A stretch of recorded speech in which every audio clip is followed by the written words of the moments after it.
Созданное в 1993 году Финское культурное общество города Якутска является независимым общественным объединением. Основными направлениями работы финского общества являются увековечение памяти жертв политических репрессий, оказание содействия органам государственной власти и местного самоуправления в сфере реализации государственной национальной политики, установление сотрудничества с другими российскими и международными финскими обществами.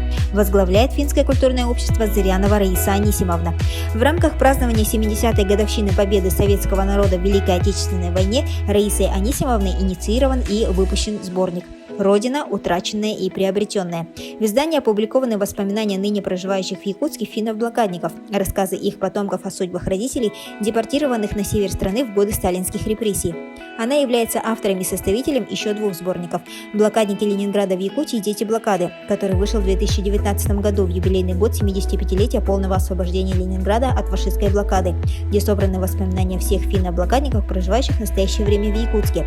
Вторая часть сборника «Блокадники Ленинграда в Якутии. Всегда в памяти потомков» подготовлена в 2020 году в год 75-летия победы в Великой Отечественной войне.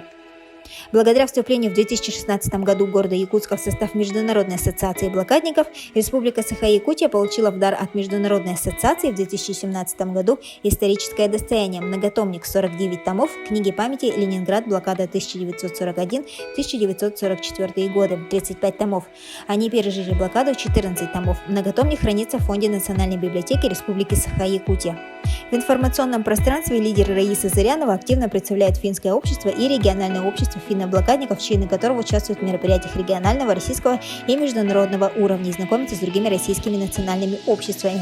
В 2018-2019 годах в памятные даты 22 июня – День памяти и скорби и 27 января в День полного освобождения Ленинграда от фашистской блокады потомкам якутских блокадников были вручены удостоверения потомок жителя блокадного Ленинграда.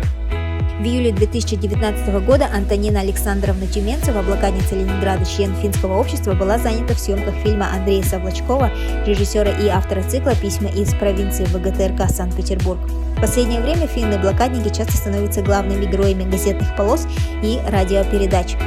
Раисой Зыряновой был разработан проект «Экспедиция памяти. Возвращение к истокам», успешно реализованный в майские праздники 2018 и 2019 годов. Несмотря на уважаемый возраст, блокадники Якутии с радостью восприняли этот проект, успешно преодолевая длительные авиаперелеты на встречу с родным городом их далекого детства. Финское общество под руководством Раисы Анисимовны много работает с молодежью, посещает образовательные учреждения, библиотеки города, а школьники и студенты постоянно участвуют в тематических мероприятиях общества, деятельность которого заключается в реализации общественно значимых проектов и мероприятий.